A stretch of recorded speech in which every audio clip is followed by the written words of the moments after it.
પ્રાંતિજના વડવાસામાં આવેલી ઉત્તર બુનિયાદી વિદ્યાલયમાં આચાર્ય દ્વારા શિક્ષિકાને જાતીય સતામણી કરતા ગ્રામજનોએ હોબાળો મચાવ્યો।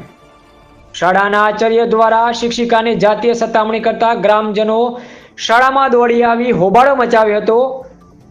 જ્યારે શાળાના આચાર્ય દ્વારા અવારનવાર શિક્ષિકાને અડપલા કરી સોશિયલ મીડિયા પર શાયરી સહિત બીભત્સ માંગણીઓ કરવામાં આવતી હતી, તો શિક્ષિકાને હેરાનગતિ કરતા ગ્રામજનો દ્વારા આચાર્યની બદલીની માંગ સાથે શાળામાં દોડી આવી હોબાળો મચાવ્યો હતો। જો આચાર્યની બદલી નહીં થાય તો બાળકોને શાળાએ નહીં મોકલવા અને તાળાબંધી કરવાની પણ ચીમકી ઉચ્ચારી હતી। ત્યારે આ અંગે પીડિતા શિક્ષિકા દ્વારા જિલ્લા શિક્ષણ અધિકારી, ટ્રસ્ટી મંડળ તેમજ પ્રાંતિજ પોલીસને લેખિતમાં રજૂઆત કરી હતી।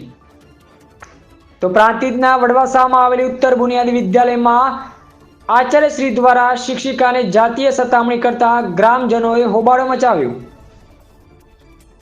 તો શિક્ષિકાને હેરાનગતિ કરતા ગ્રામજનો દ્વારા બાળકોને શાળામાં નહીં મોકલવા અને તાળાબંધી કરવાની ચીમકી ઉચ્ચારી। અલ્પેશ નાયક નામાં એવું છે કે વડવાસા ગામમાં ઉત્તર બુનિયાદી વિદ્યાલય આવેલી છે, ત્યાં 9 અને 10 ધોરણ ચાલે છે। પ્રિન્સિપાલમાં વિપુલભાઈ આર પટેલ, જેઓ મૂળ વતની ઓરણના છે અને ગાંધીનગરથી અપડાઉન કરે છે।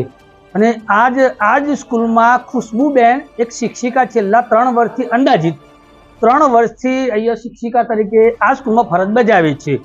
અને ખુશ્બુબેનના જણાવ્યા મુજબ ખુશ્બુબેનને છેલ્લા 3 વર્ષથી આ પ્રિન્સિપાલ શારીરિક અને માનસિક ત્રાસ આપતા હતા ને એમની જોડે કનડક કરતા અને અસભ્ય વર્તન કરતા હતા।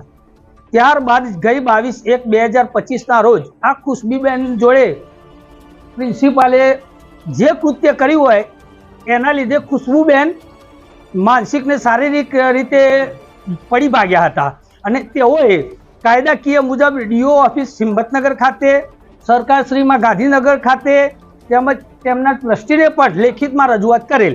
ત્યારબાદ આ ખુશ્બુબેનને ગામના આગેવાનો, દરેક સમાજના આગેવાનોને રજૂઆત કરેલી કે મને આ આચાર્ય શ્રી કનડક કરે છે, અસભ્ય વર્તન કરે છે અને મારા જોડે માગણી કરે। ખુશ્બુબેનનું કહેવું છે, મારું નહીં। અને એમને ગ્રામજનો, એટલે આજે ગ્રામજનો ભેગા થયેલા છે। ટ્રસ્ટીને પણ મેં અવારનવાર 1-2 વખત ધ્યાન દોરેલું। ટ્રસ્ટીશ્રી પણ આજ રોજ અત્યારે અહીંયા હાજર છે અને ગામના ગ્રામજનોનું એવું કહેવું છે કે શિક્ષિકા જોડે આજે આચાર્ય આવું વર્તન કરે છે તો અમારી બાળિકાઓનું શું? તેમના વાલીઓને એવું કે અમારી બાળિકાઓને પણ આ રીતે ભવિષ્ય કનડક કરે, હેરાન કરે, એમની સાથે અસભ્ય પણ વર્તન કરી શકે એવું છે। એટલે ગ્રામજનોનું એક જ કહેવું છે કે આ પ્રિન્સિપાલની અમારે જરૂર નથી। અને ગ્રામજનોએ ટ્રસ્ટીને એવું કીધું કે જ્યાં સુધી આનું નિવારણ ના આવે ત્યાં સુધી આ ટ્રસ્ટીઓ કે આ આચાર્યને તમે અહીંયા હાજર રહેવા દેશો નહીં। અને આચાર્યને ગ્રામજનોએ એવું જણાવ્યું કે તમે અત્યારે અહીંથી ચાલ્યા જાઓ, જ્યારે આનું નિરાકરણ આવે તો જ તમે અહીંયા ફરીથી પરત ફરજો।